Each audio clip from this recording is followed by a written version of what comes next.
Salam alaikum, Mohammed. Alaikum, alaikum salam. I think the previous panelists screamed and shouted about regulation so much. It was as if they planned it. Mohammed is going to be on the stage, and we need to get the regulators to do the talking. I want to jump straight into the discussion. Welcome to the World Blockchain Summit. DIFC needs no introduction. All of us know who DIFC is. A couple of weeks ago, DIFC announced its numbers from 2022, and it's pretty impressive, right?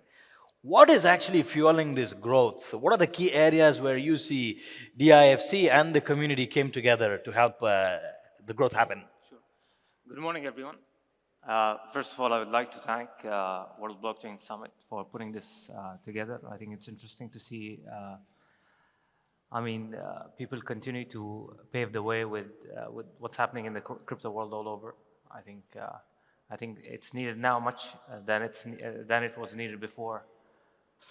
A year or 2 years ago when crypto was booming. I think this tells you that people really believe in the space and there's real potential. I think in terms of DIFC, if you look at the headline said in the papers that the growth is being fueled by innovation, and this goes back to about 4 or 5 years ago when we actually started working around FinTech and innovation, and we were very bullish in terms of what this space could do. As a financial center, we are very well developed. There wouldn't be a name that comes to mind who's not based at the DIFC. But for us, I think the question was, what's the future looking like for DIFC? And it was very clear that the future would be from innovation. But I think at that time, everyone, you had people that were optimistic, but there were people that actually had their doubts as well.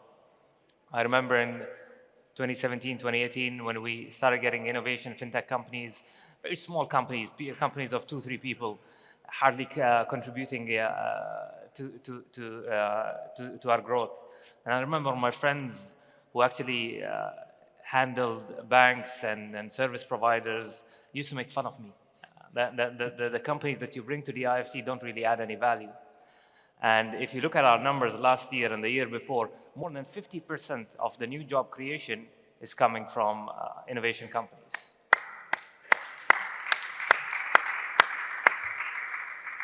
And that actually has made it clear to us and to everybody that future growth for the IFC and Dubai, and that's why Dubai is so bullish on innovation, because job creation and economic growth is coming from this space. And we believe, consultants believe about 60% of our growth will come from innovation. I'm a bit bullish. I feel even more. I think the contribution will be much bigger than that. Fantastic. So, innovation and regulation. This, I think, is talked pretty much everywhere, right? In fact, the previous panel also touched upon this. What's your take on innovation and regulation working hand to hand? And I think Sakar talked about the sandbox as well. So if you could just talk a little more on that, Mohammed. I mean, our regulators are in the room. I have to be careful of what I say, but but I always say, I mean, if you are to provide financial services, if you are dealing in an asset that is deemed as a financial asset, you have to be regulated. If you look at history, financial services has been a highly regulated space. You cannot provide financial services without being regulated. Now, that's fine, but given the pace of innovation, given the pace of technology and how fast things are happening, how do you cope up? And that's where regulators have to play their role. They have to make sure they come up with frameworks that are robust and agile to be able to adapt to the regulatory changes. Because most of the times we've seen regulators would work on something, and by the time it's out in the market, it's irrelevant. I mean, we were speaking about NFTs about 18 months ago. Who wants to talk about NFTs anymore? Yeah, so I think it's how quickly you regulate, but you have to be regulated, definitely, and it's important, especially for the role that we do. And what we've seen in the markets as well recently. I think no matter what happened with some of the cases, we still believe they play a crucial role in making sure that there is growth, but in the right way. right? I think somebody needs to hammer the nail. Somebody needs to draw the boundaries. And the very fact that you mentioned last year, more than 50% of the job creation was by innovation and startups and new tech companies also shows that regulation and innovation can actually go hand in hand, and they're not head on, they're not in a boxing ring. And they have been going. I mean, if you look at a sandbox model, it's a perfect model for regulation and innovation to go hand in hand. You test ideas which the regulator is not probably, I mean, has seen before. So they actually create a testing environment for you to come and test and see how that model operates. The regulator closely monitors it, and then kind of allows you to go to market. And in many cases, we've not had regulations on certain business models, and then we've worked with the companies to build regulatory frameworks around them. Fantastic. So I think that mindset has to be there. And again, I mean, not just trying to brag about Dubai government, but if you look at how progressive the government has been at all aspects, not from a financial regulation perspective, enabling innovation, I think that's needed on a much larger scale. Fantastic. Now, again, innovation is quite broad, right? I want to get a bit more precise if we can. From a blockchain perspective, from a crypto perspective, from a Web3 perspective, where do companies and innovation from this space fit within DIFC? How much or how have they contributed to your growth, and what kind of vision does DIFC has for this community, this specific community? Sure. So I think our role, my mandate, is driving the future of finance, whatever that means. And I usually say there's nobody who can define future of finance, because future of finance is a 40-year college graduate trying to come up with a new concept to disrupt financial services, a fintech company, a traditional bank. How would a traditional bank look like 20 years from now? The big techs, the platform players, they're all providing financial services. So we look at it from a future of finance perspective. What is needed from a regulatory perspective and a legislation perspective to really unlock future of finance? And blockchain and Web3 and crypto it's very clear that this will be an integral part of future of finance. So it becomes, the question arises, how do we ensure that we have the right regulatory and legal framework for these companies to be able to set shop at the IFC and operate out of the IFC? And I think the regulator has done some amazing work over the past 12 to 18 months. I think we came up with our crypto asset-backed tokens, our investment token regime about at the end of 21. Last year, we came up with our crypto regime as well, which allows a company to get licensed as an exchange. I think wider UAE government and regional governments have been doing a lot of work, which actually unlocks these businesses to operate out of the region. Great. So where can our people that are in the room, and of course the wider, broader blockchain and meta community, find more information about these initiatives, these strategies or frameworks that DIFC launched in the last couple of years, Mohammad? So first is you can reach out to me, but I think in a more structured approach, you could look at the DFSA's website, you could look at the DIFC's website. There's a lot of information in terms of what has been done from a regulatory perspective, also from an overall ecosystem development and enablement perspective. Brilliant. Let me do a quick hand check in the room. How many of you here have your companies registered at DIFC? How many of you work with companies, have clients or partners that are registered in DIFC? How many of you are familiar with DIFC? So I still see half of the room is not so familiar with DIFC. I'm surprised, but hopefully after this session, you will all know DIFC. You'll do a bit of your own Googling. It's a city under a city, and the kind of work that they do is magnificent. I don't say this because Mohammad's here. I say this because we've been following quite closely what DIFC does. We've also been quite closely following the Innovation Hub, the FinTech Hive, and a lot of other things that are happening out there. So particularly for the tech companies, the startups, and even the established players that are looking at thriving in the innovation space, because there's an age-old saying, innovate or strong word die, but in soft word, innovate or perish. you will actually learn a lot from them because the government, as again one of the panelists said earlier, has put together a lot of industry councils, has put together a lot of working groups, has put together a lot of advisory boards, so on and so forth, and made it a community, not obligation, but a responsibility to drive innovation forward. And I think for those of us that are here in Dubai, and even for those of us that are not here but do business with Dubai, this model and this template will be seen, and it's quite evident in a few other government bodies in Dubai as well. So DIFC is leading the pack. Mohammed, so from a Web3 front and even from a Metaverse front, I know you guys are quite busy with a lot of different things, but what's recent? What's the latest? I think the most recent thing is, again, the Dubai Metaverse strategy, which the IFC is a part of. There's a high committee which we sit on as well. So it makes it our responsibility to drive the mandate on a Dubai level.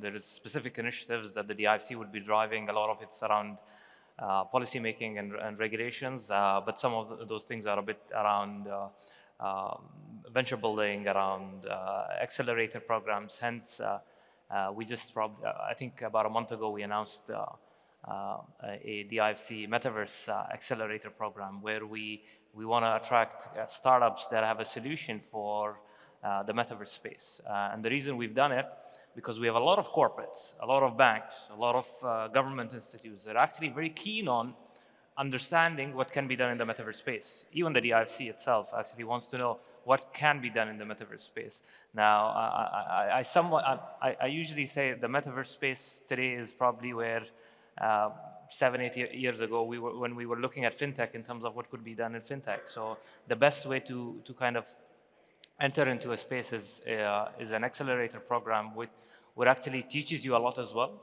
You get to see what kind of solutions are out there. And also for corporates, they get to understand what they could do. So a bank wants to know what they could do in the Metaverse.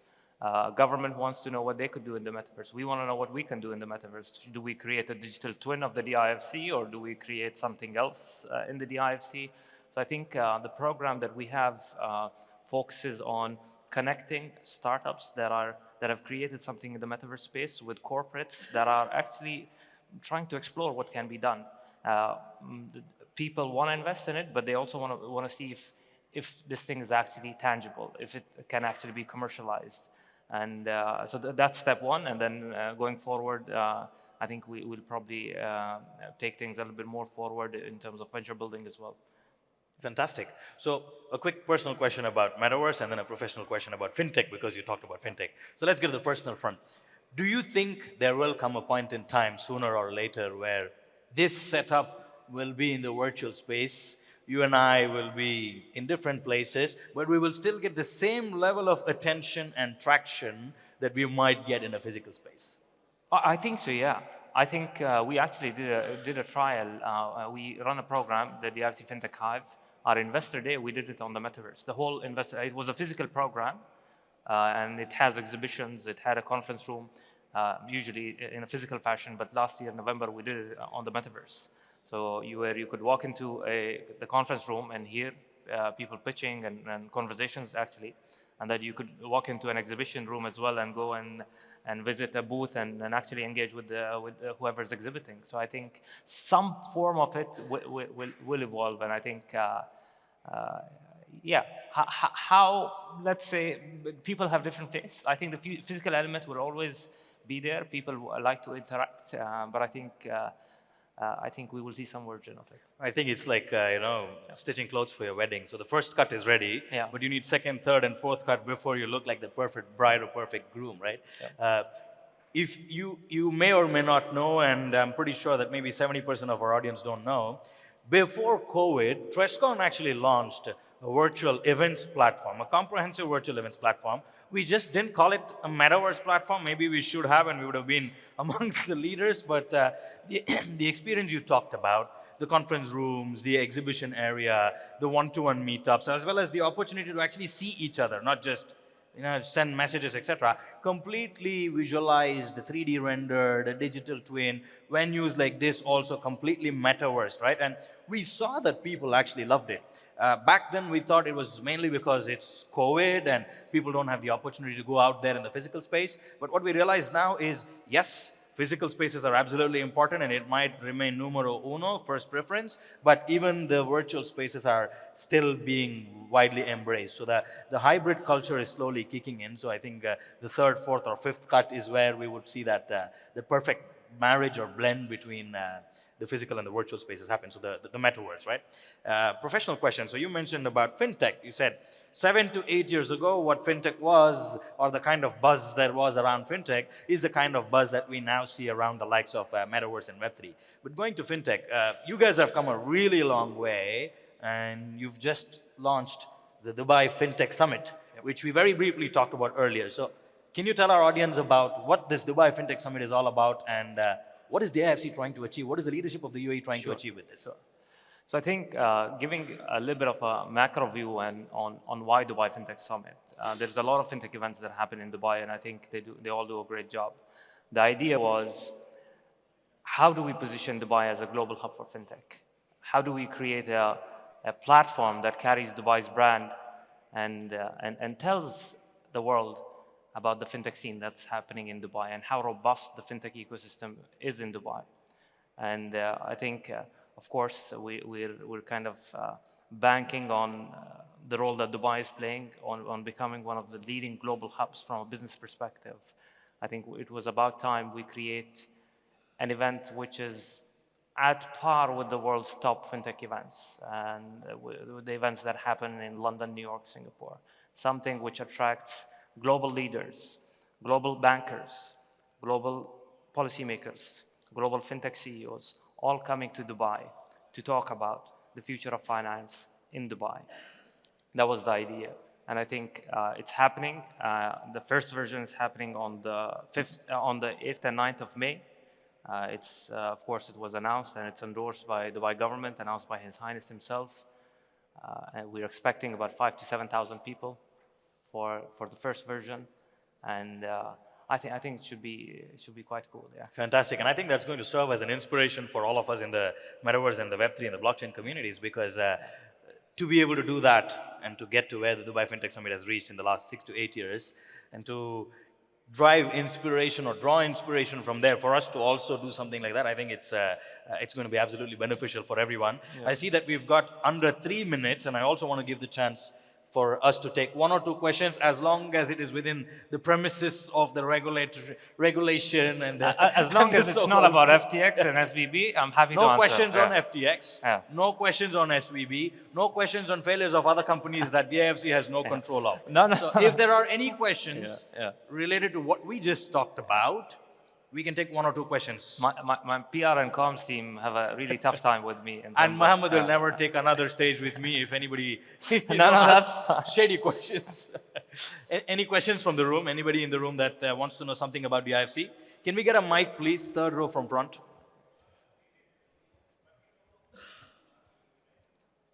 There's one question there as well, close to the AV area. Yes, we were speaking with DIFC on Wednesday, looking at incorporating here, where is this coin? And one of the issues that came up was that you use English common law courts within DIFC. Could you explain that a little bit more about the legal framework that you have? Sure. So DIFC, again, I can speak about DIFC for days, but it's very unique the way it's set up. It's a physical and legal carve-out from the UAE mainland. And what I mean by that, the UAE mainland and the wider region practice civil law and Sharia law, Islamic law. The DIFC is a physical and legal carve-out that actually has embedded English common law into it to make it an international platform to be at par with the London, Singapore, New York. And it has its own legal framework, the common law. It has its own regulator, the DFSA, folks are here, and its own court system as well. So it's technically a city within a city. And the reason we've done that, so we could go to any and everyone globally and tell them, in Dubai, we can guarantee a jurisdiction that is no different than the top cities in the world, the Londons, the New Yorks, the Singapores. And that's why we've been able to attract anyone and everyone that comes to your mind. Great. I'll allow one last question, a quick question. I think the gentleman in the 3rd row. Yes, please. Quick question. We've got 30 seconds on the clock. Assalamu alaikum, Mohammed. We've actually emailed previously, so it's fantastic that you're here. I'd like to understand what is the key difference between the Dubai Blockchain Center of Dr. Marwan and DIFC and what you do, where is the differentiation between yourself and the Dubai Blockchain Center? Sure. So Dubai Blockchain, I mean, Marwan is a dear friend. Dubai Blockchain Center is a entity that focuses on educating people around blockchain and the use cases of blockchain. As far as I know, it's an individual entity. It's a commercial entity as opposed to us. We are a Dubai government body. We have more of a sovereign role, and we were created for development of the financial services sector and job creation. So I think, yeah. But again, they play a crucial role in terms of educating the ecosystem, and also I feel the government as well. They do run sessions for a lot of the government institutes. Marwan does consult a lot of the government institutes in terms of the importance of blockchain and how it should be applied. If I can supplement that, Mohammed, then we will conclude. So I don't speak on behalf of the DIFC, but as an outsider. So the DIFC is a physical space. It's the vision of the government. It's got the entire community there. You can set up your office, access investors, speak to banks, get some mentors, set up your company, hire people, have access to talent, regulation, frameworks, innovation, sandbox. So I think it's, to me personally, it is a city. Right? Yeah. So just to add on it, we have about 37,000 people working in the center, about 4,000 plus entities, out of which around 600 are regulated entities. So yeah. So DIFC, they're very different. I think that answers your question. So ladies and gentlemen, thank you so much. Mohammed, thank you so much for joining us at the World Blockchain Summit.